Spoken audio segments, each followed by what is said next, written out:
Graphic design? Can you make a living at that?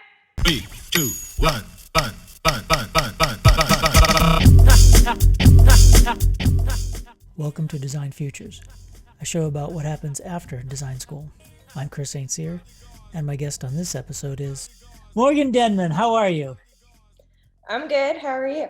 I'm good. You look good from outer space there. Yes, I'm checking in from the International Space Station.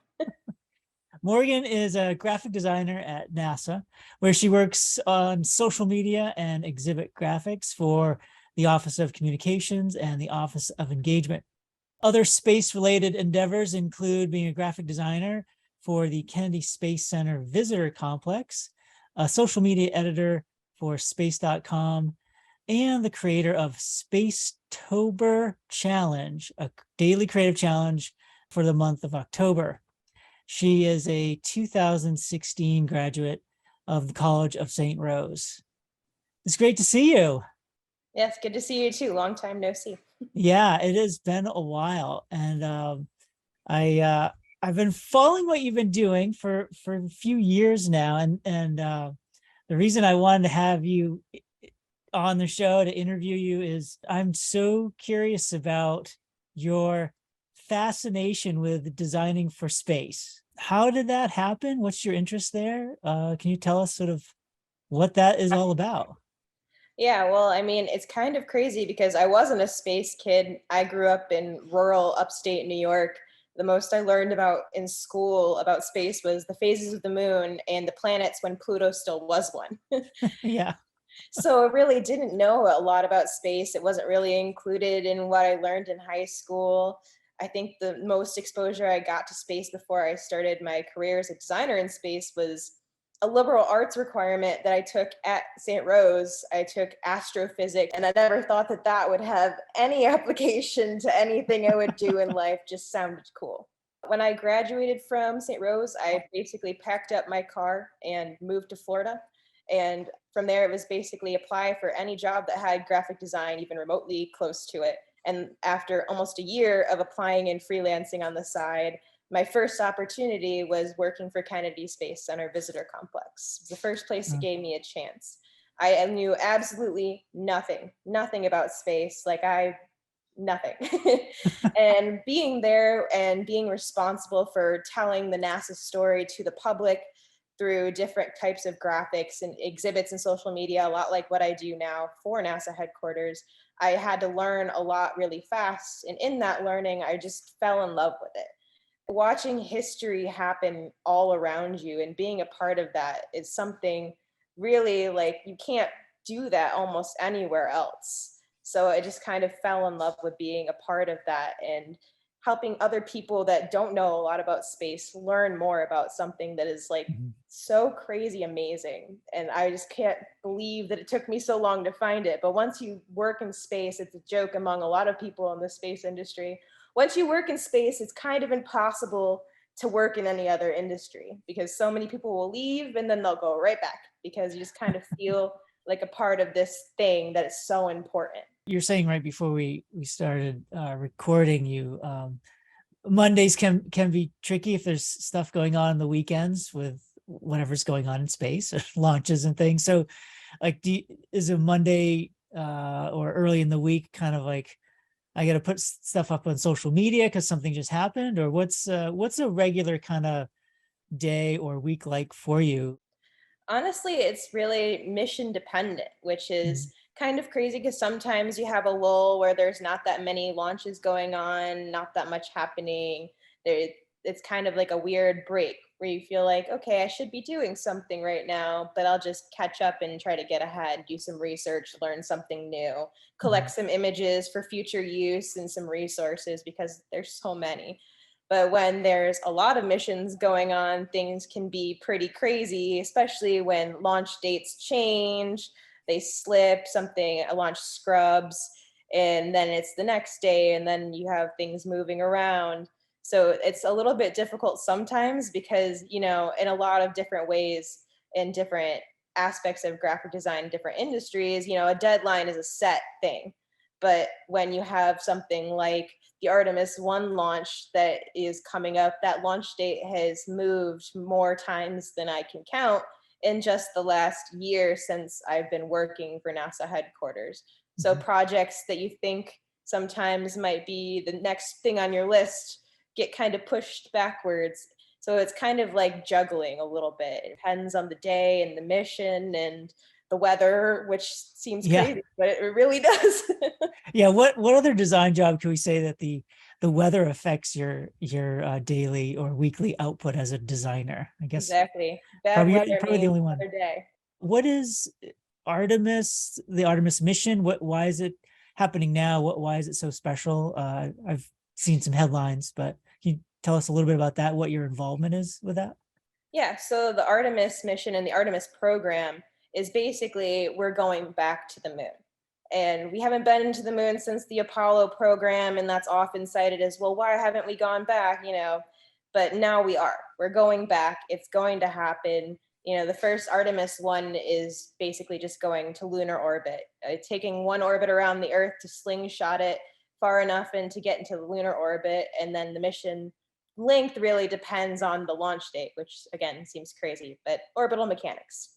I don't know a lot about it. All I know is orbital mechanics is the reason.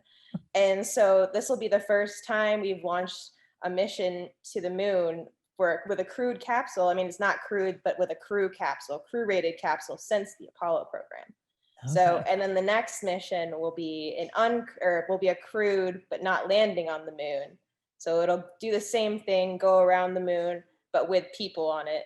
And then after that, it will be, depending on a million things, landing on the moon once again, which is extremely significant. So Artemis 1 will be the very first launch of the Space Launch System rocket, which will eventually take the first woman and the first person of color to the moon, which is extremely significant. My work on it I do a lot of work with the graphic design for it. So I did the boarding pass. So on this first mission, over 3 million people signed up to send their name on this mission to the moon. And each person got a boarding pass with their name on it for this mission. One thing I was curious about, you might be the only guest I've had on the show to fall into this category. So you're not technically, or you correct me if I'm wrong, but you're not technically an employee of NASA. You're a contractor. So you're an employee of some other company that contracts with NASA. NASA really is, we work alongside, so there are civil servants and then there are contractors, but we all work alongside one another as like one big team. The distinction is just basically, I'm a contractor, I don't work as a NASA employee, but I am a contractor for NASA. But in my day-to-day work, I work alongside the people that are civil servants. Okay. And the company that you work for is what? The company that I work for, the contractor I currently work for, is Mori Associates. Okay. And they specialize in working with like aerospace, or like what? It's really, they have a few different contracts with NASA. So it spans from IT to engineering to communications. It really depends on the contract. So are there other designers that you work with as part of NORI or NASA, or? Not really in my day-to-day work, but there we have across NASA a rather new, like a NASA creatives group where we'll meet like once a month and kind of have somebody in a different part of the agency show a project that they've worked on and explain their processes, kind of like a group critique across the agency, which is kind of cool, hearing about what other people do, because as creatives, some of us are the only ones on our teams or are kind of on an island. So my job didn't even exist until I had this job.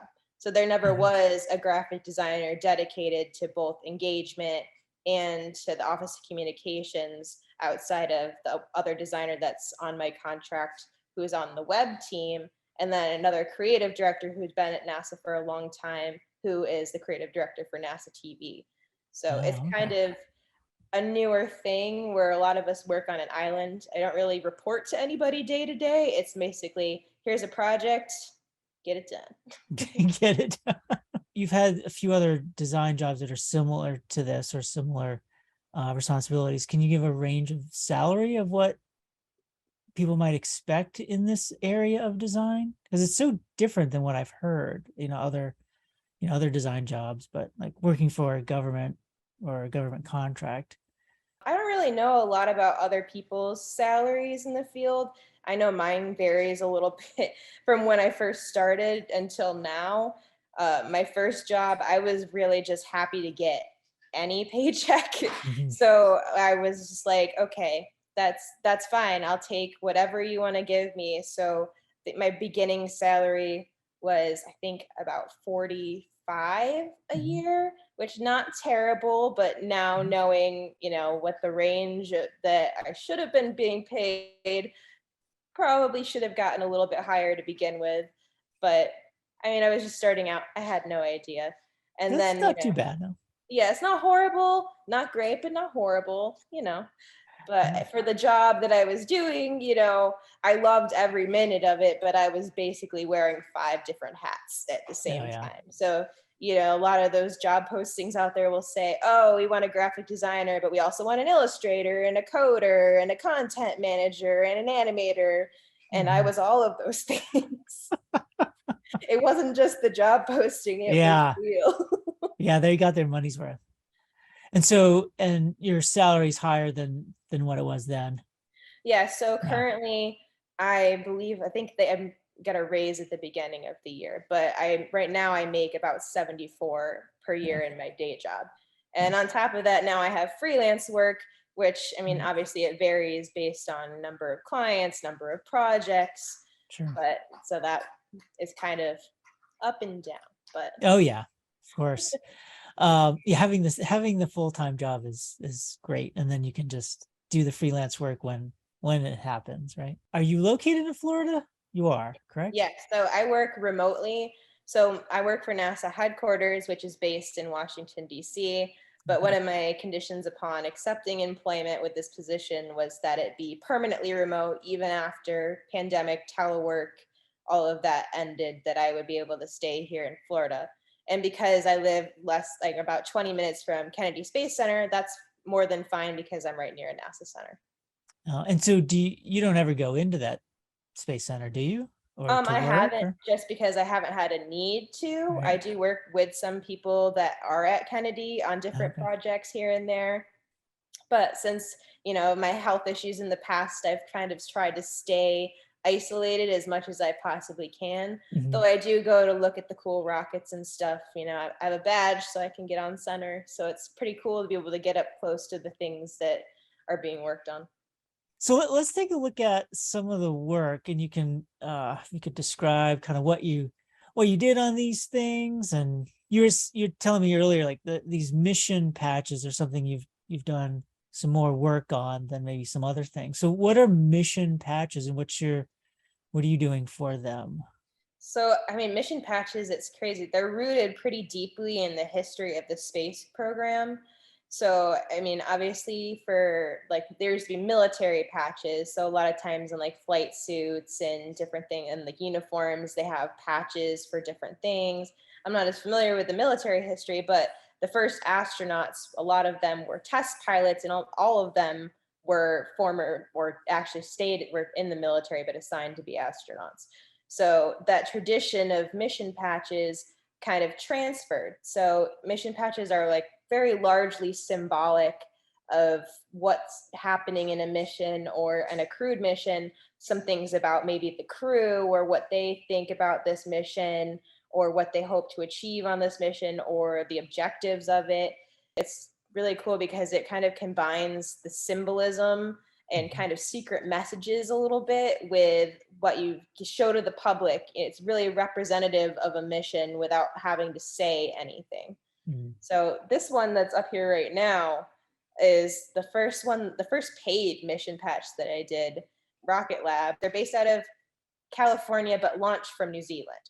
So this was Okay. the first recovery attempt mission. So this was like their first step towards recovering the first stage of their rocket after Mhm. launch to lead towards reusability for their Electron rocket. So that's why in the name of the mission, they always have really fun names for their missions. And the name of this one was Return to Sender.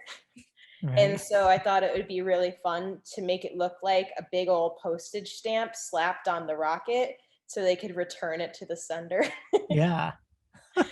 And so, yeah, That's- I showed the first stage coming back to the water because that's where they were recovering it from for this first step, and made it shaped like a postage stamp so that had proper postage to be returned. And on the right side, we're looking at this image of the mission patch, like on this piece of the rocket. So that's the fairing. So that's like the top pointy part of the rocket.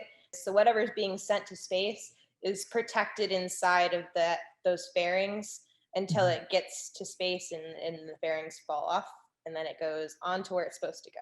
I know I mentioned it before when we talked, like it's just the idea that you made something that went to space. It kind of blows my mind. Like, It still blows my mind too. And it's it like was how many happening. people can say that? Like, there aren't too many people that can say that their graphic design went to space. Yes, and a few of the ones that can also say that are people that are my friends and peers now. It's a very small club, but it's fun to be a part of. You should have your own patch for your club then. Oh boy, yeah, I don't tell me that.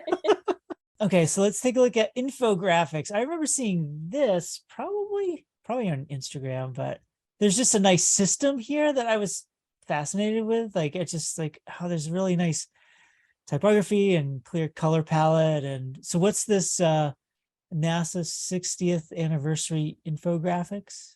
Yes, so I designed this while I was working at the visitor complex to celebrate the 60th anniversary of NASA since its founding.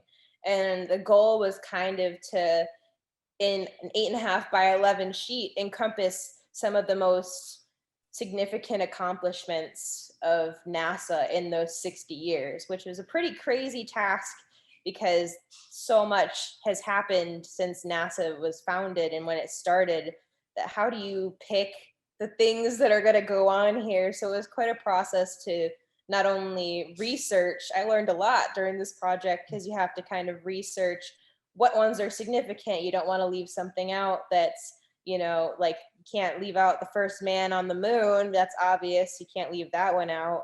But what else do you include? What's most significant? Mhm. So I kind of tried to make it like small infographics within an infographic, like infographicsception. Yeah.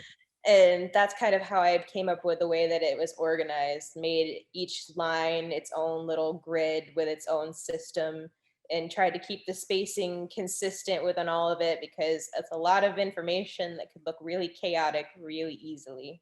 Yeah, no, it looks easy to understand. So this was just like a one sheet that was handed out, or is it like a poster? You said 8.5 by 11. So Yeah, so it was like a one sheet that was handed out as like a commemorative at the visitor complex, like throughout the duration of the 60th anniversary year. and then Mars rover concept vehicle facts. Yeah, this is actually one of the first infographics I did at the visitor complex. And I mean, looking at it now, there's probably about a million things that I would change, Sure. as I'm sure you can relate. Everybody says that. But it's very funny because looking at it now, I can see the beginning of most of the work that I do now is very similar in style, like based around schematics and blueprints, and heavy line work is something that I use and like so much of my own personal work, and then in my day job work whenever they let me. Mhm. But it's very funny. Yeah, so this is for a concept vehicle that the visitor complex created using NASA technology as the foundation for the concept. So it was not an actual vehicle that's going to Mars, but it exists, it's real, and that thing is absolutely giant, and it goes very, very slow. Very, very slow. It looks very cool, but goes very slow. Yeah, it looks cool. That's all that really matters, right? Yes, exactly. It's just there to look pretty. And Space Shuttle Atlantis facts. Yes, What- the Space Shuttle Atlantis, the orbiter, is displayed at the visitor complex, the real one that went to space. So and these were some infographic spots that were put on the floor as like large vinyl graphics. Okay. Yeah. About things like, hey, look up at this giant space shuttle above you. Did you know this? Seeing it is probably one of the craziest things. That was like the best part about working there is if you're having a bad day, you literally walk over and see a space shuttle like 5 Yeah. feet from your office.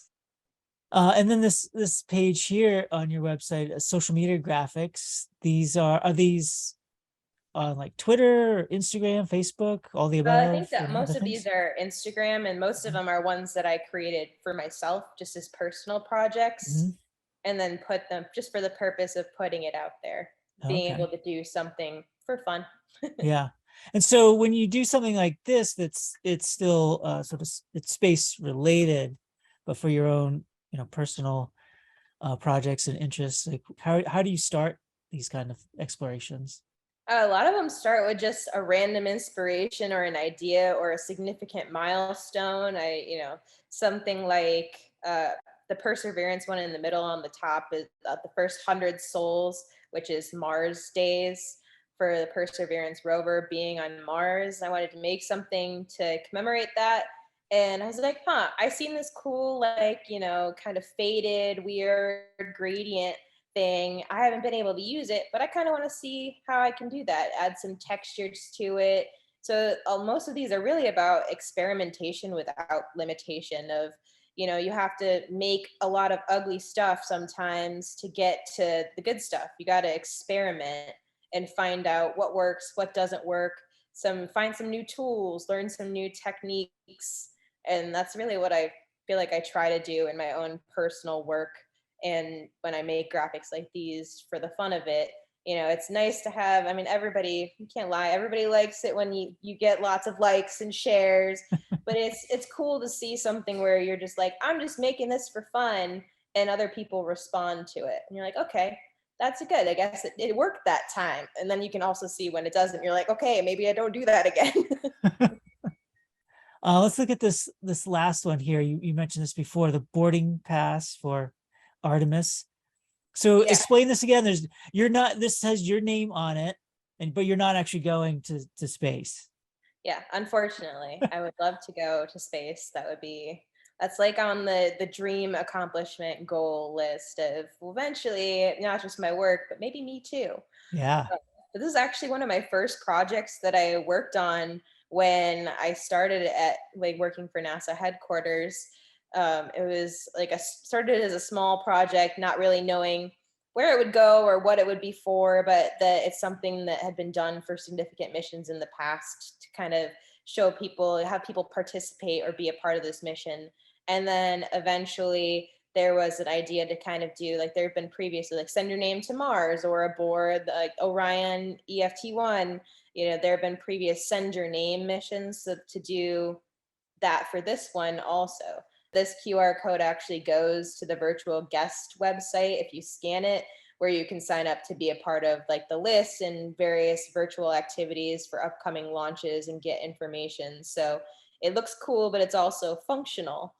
And I wanted to incorporate the Artemis branding as well, because there's really, really beautiful. If you take some time and look up the other graphics, the team that came up with the branding for the Artemis program, they worked so hard, and there's some really, really beautiful visuals that team has worked on.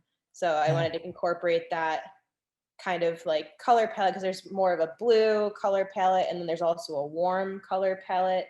So I wanted to do more of like the cool color palette for this one. People can go to the website that it's closed now, unfortunately, and submit their name and a PIN number to generate their own boarding pass, and then their name will be sent aboard Artemis 1, which will be launching TBD Yeah. in the next few months. So their name will be going around the moon on the Orion spacecraft atop the Space Launch System.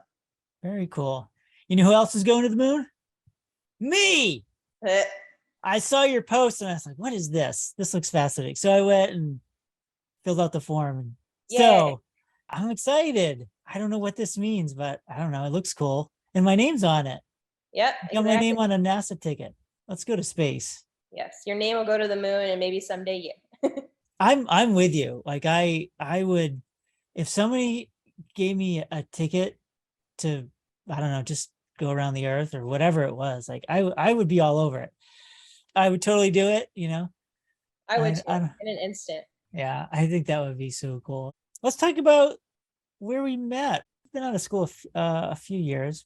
Before we talk about that, so it sounded like before you were talking about you graduated and then you just like, I'm gonna head south. Like, did you have a plan to move to Florida like years before going there, or like your senior year? Or how did that happen? Well, my family, it kind of started out like a lot of people I know that ended up here. My grandparents were snowbirds. Oh, They sure. came down here for the winter, and then our family would come down on vacation. My uncle then retired from the Air Force to the area.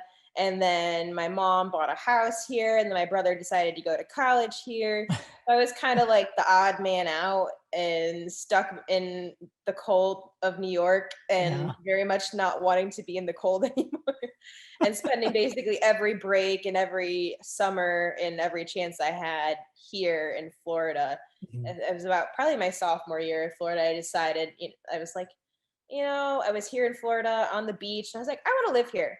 And Yeah. so I made the decision. And then after I graduated, I was like, I don't have a job here. I'm not going to have a job there. I might as well be where I want to be. And packed up my car and drove to Florida. And anything that didn't fit didn't come. That's a good plan. I like that. Be where you want to be. I mean, and then you can get settled, right? Then you can Yeah. do I the was going to hard be work. unemployed. I might as well be unemployed in the sun. Be unemployed in the sun.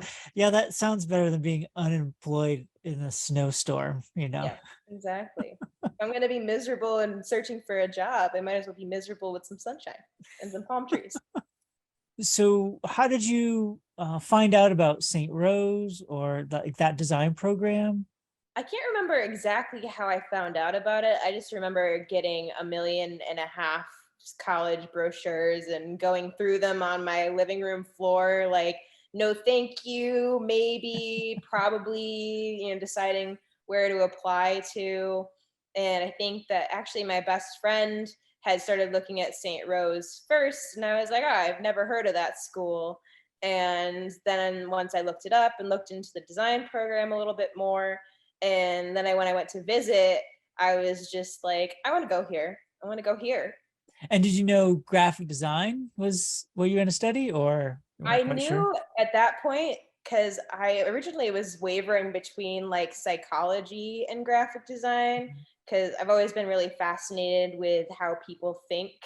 So, but then I was like, I don't really want to deal with people and their problems all the time. And I don't really want to be locked in a lab doing tests and studies and writing papers. That sounds pretty horrible. And I was like, I've always wanted to do art, but it wasn't until like the middle of my senior year of high school that I even knew kind of what it was. And my art teacher, I credit him a lot because he was like, okay, yeah, like, here's what graphic design is. And I was like, ooh, I've never done this before. Here's Photoshop. Oh, I like Photoshop. Yeah. I did not like Illustrator, but now I love Illustrator, but I hated Illustrator. So once I found out what it was, and I'm like, oh, this is like art that I can do as a viable career. I can actually make art for a living and still not be starving. Right. Right. So you took art classes in high school or Yeah. just senior year? Oh yeah, I took art all the way through school. I was in art club in elementary school. I did all of like the advanced art track, AP art. My senior year, I'd have fulfilled almost all of my credits for high school. And I was just in the art room for like 5 periods a day and then did my other like 2 or 3 required classes outside of that. So I Mhm. basically just lived in the art room my entire senior year. That sounds great. That sounds, yeah, like a good time to spend senior year. Oh, it was so nice. You did art as a kid, younger kid. Do you have relatives or anybody that's art or creative, or maybe musicians or designers even? Or did you have that kind of thing going on as a kid that you were exposed to earlier and kind of piqued your interest, or was it I just feel you? my family is very artistic. My mom, she's very modest about it, but she was always in art classes and stuff in high school. She did a lot of like really beautiful watercolor paintings, and then she took like photography classes and stuff when I was younger. like black and white film photography at like the local college. And my whole family is very musical. My cousins are both amazing guitar players. My aunt is a singer. My grandma was a singer. I played piano and I sang. Uh, My brother is very musical. So I kind of come from a family of artists of different mediums. that's, I think that's an important thing to kind of unpack, is like where does that come from for a lot of people, What was your experience like at St. Rose? You there all 4 years? Yeah. You come in as a true freshman? Yeah. Yeah, came as a true freshman. Yeah. And was Albany the big city for you, or? I mean, it's not like a big city, but I mean, being from a place where there's no posted speed limit, no lines on the road, more tractors than cars, it was definitely an adjustment, Mhm. as I did not really like living so close to everything. I was used to peace and quiet Yeah. and no noises. So it was a little bit of an adjustment being so close to everything and everyone. I mean, which is convenient and nice when you want to go out and do things. But when you want to go to sleep at night and all you can hear is sirens and trains, not Yeah. so much. Was there anything that stands out in your time there? As far as like art classes or other classes that may have I don't know, piqued your curiosity about other things, or? Yeah, I think that it's the same thing that kind of drew me to the college initially. It was just like the sense of community and like the small group and class size of actually knowing your professors and having them care about you and your progress in your career, and genuinely feeling like, we're invested in each other and critiquing each other and driving each other to be our very best. Because I mean, my class, I don't know a lot about other classes, but I do know that my year I was surrounded by some incredibly driven, talented people that, are doing great things, and we're doing great things then. But, you're side by side learning and driving each other to be better. And I just love that. It's nice to have that critical eye too. Right. That was Yeah. something that I feel like really helped me develop a lot into a great designer, was being surrounded by these other people that were also striving to learn and be their best, and teachers that really cared about our progress. Mhm. You want the support, but you also want like people that push you, right, to do better. And it's like the healthy competition. That's the Yeah. phrase that I like to use. It's like you're all competing sort of against each other, but you can still be supportive and not like be mean to each other, right? Oh, there's no crying in graphic design. I mean, there might have been some crying in drawing one, but I think I might have heard that before. We won't name names. Whoever taught drawing one, you got some thicker skin because of it, maybe. yeah, there were a few tears, but you got over it eventually.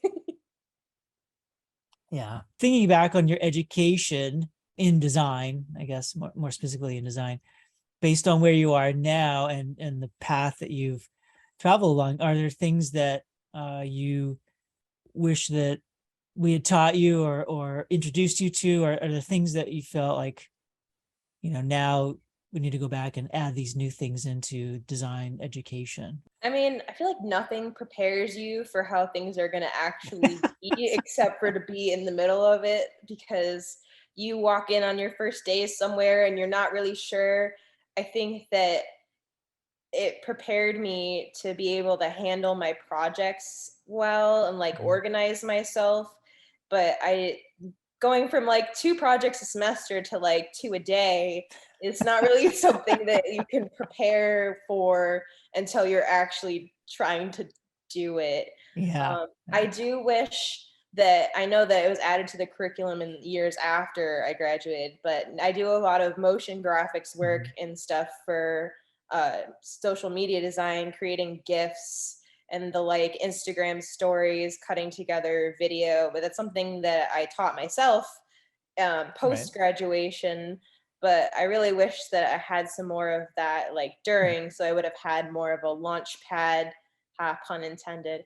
I'd have had more of a launch pad to help prepare me for moving on to a little bit more complex scenarios and tools, where Mhm. I at least have like a basic understanding of like After Effects, because the Right. first couple of months of trying to use that and teach myself were pretty brutal. Yeah. Oh yeah. After Effects can be that for sure. Now it's my friend, so it's okay. That's good. Yeah. So something else that I'm asking a lot of people, you mentioned you have had health issues. You can go into it as much or as little as you'd like, but the question is really more like how do you take care of yourself? What are things that you do that you find are helpful for you in a job? That's hard. I mean, yeah, obviously the pandemic affected me a little bit differently than probably most people. I was going through cancer treatment and admitted for a bone marrow transplant at the very beginning of the pandemic, literally the day before everything shut down, admitted to the hospital to eliminate my immune system and then Ah, replace it with a new one, which was kind of insane. Um, because after that, I just had to be extremely, extremely careful. For quite a long time, I really just focused on recovering, trying to focus on my health. I was furloughed from my job at the visitor complex because obviously they're driven by visitors, and then you can't have visitors. They shut down for all of that time. So they furloughed everyone except for people that were essential to kind of just maintain the buildings and make sure that nothing broke. right. And so during that time, I spent a lot of time just trying to recover mentally, physically. A bone marrow transplant takes an incredible toll on your body.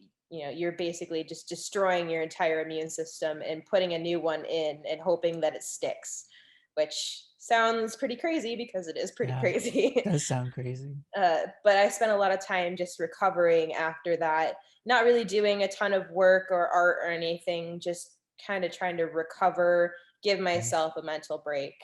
And then I think it was in September of 2020, they decided to eliminate my position altogether. And then after that, it kind of kicked my butt into gear a little bit.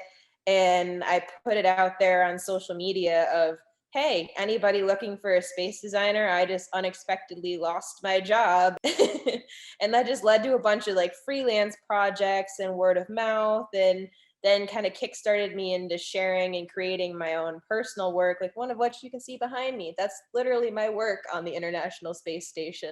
So things that I just felt like doing, it made me want to drive myself to create more for myself, because that's something that I feel like changed a lot in my mindset after cancer. Is I'm only going to do what serves me and what I want to do. So that's how I ended up continuing in space, because I decided I'm not doing anything else. I refuse. So I made my own work when I didn't have jobs, and then I got more jobs because of the work I made when I didn't have jobs. Right. So I just kind of put myself and my own passions first, and that really helped drive me forward in my career. And now it's been kind of more of a balancing act of figuring out when to say no. Yeah. So it's knowing and learning, I think, how to balance before you burn out, because it's so Right. easy to get when your hobby is so similar to your job, it can be hard to know where to draw the line. So you're doing well though these days. Everything's Yeah, good. yeah, as Yeah. well as it can be. I mean, like Yeah. long lasting, I think the thing that is not exactly the most fun fact, but I mean, cancer is kind of a lifelong illness. Of Yeah. even after it's gone, the effects last forever pretty much. But Yeah. I mean, I manage, and I'm just happy to be here. I'm doing a lot better now. I am 2.5 years out from my transplant. So the longer I make it, the more likely I am to make it longer. Wow. That's great to hear. All right, let's move on to the pop quiz. Oh no. I got some questions for you that maybe only you can answer. Okay, so let's start with favorite planet. Favorite planet? I'm going to say Jupiter. Jupiter. Okay. Okay, so since you answered that question, I'm going to skip ahead. And how many named moons does Jupiter have? Oh God. You don't have to name them. How many though? You know? I had to uh, look it up. I don't know. I can't remember. It's something like, is it 27 or Y- something like that? You're close on the opposite number. It's 53 named moons, Oh, and there's like 26, maybe 27 unnamed moons. There's so many moons. Yeah, Jupiter has a lot of moons, apparently. We still got over 20 to name. Yes, my Who answer knew? to that usually is so many. Yeah, right. A lot. Okay, sketchbook, blank or gridded? Dots, not gridded. The dots that are kind of like in a grid. Yeah. Yeah, I like dots. You said earlier you're drinking spring water. What's your work beverage of choice? Probably just water. Yeah, Water's hydrate. After work beverage, when the launches happen, you're celebrating a launch. What are you celebrating with? I mostly drink water. More water, sparkly So water. much water. Got to stay hydrated. Yeah, exactly. Favorite space beverage? Space beverage. Ooh, I don't know. What qualifies as a space, like a space themed beverage? I don't know. Yeah. I'm going Yeah. to give you the answer. It's Tang. I would say I've never really had Tang, surprisingly. I've never had it either. I I had mean, to I look could up. say coffee because astronauts in space love their coffee. Do they? Yeah. Oh, yeah. Freeze-dried coffee and then It's not add- freeze dried. I think there's a process that they have to use with like a bag but they do have coffee. in space. Oh, that's good to know. In case, when I do go, I'll be sure I can Look get at your my coffee. coffee. Type or image? Image. Image. Okay, image. Music. Do you listen to music while you're working? What are you listening to? I listen to a lot of like electronic house music, trance, progressive. All right. Star Trek or Star Wars? I've never seen either. What? What the? A fact that often gets me ridiculed. I don't know how to respond to that. Oh, jeez. Okay. You gotta go watch some movies, TV shows. Cynic in me. All right, last question. If you weren't a designer, what would you be? I don't know. I think now knowing what I know, I think maybe an engineer because I always really liked math when I was in school, but I kind of saw engineering as boring and not very creative. But after being around so many engineers and learning about what they do, I realize it's just creative problem solving, a lot of it. And I think that would be a really interesting thing to do now knowing what I know. Sounds good. All right. Any final thoughts for designers, students who might be listening, might want to design for space or some other area that they might not know about? Yeah, the cliche advice that I remember as being like, okay, yeah, I bet, from an alumni talk when I was still at St. Rose was just follow the path that you're led down, and one thing will lead to another, and you'll eventually end up where you're supposed to be. And that couldn't be truer of getting the first job is in the space industry and like, oh, wow, I really like this. And then kind of just falling backwards into everything since by following my passions and continuing to do work that brings me joy and makes me happy. Figure out what you like to do as much of it as you can, and then you'll eventually end up where you're supposed to be. Oh, that sounds good. Awesome. It was so great to have a conversation with you. I'm so glad that you are healthy and happy and designing for space and hopefully going to space someday. Someday. Well, it's great to see you, Morgan. You too. All right. Thanks. Bye. Bye.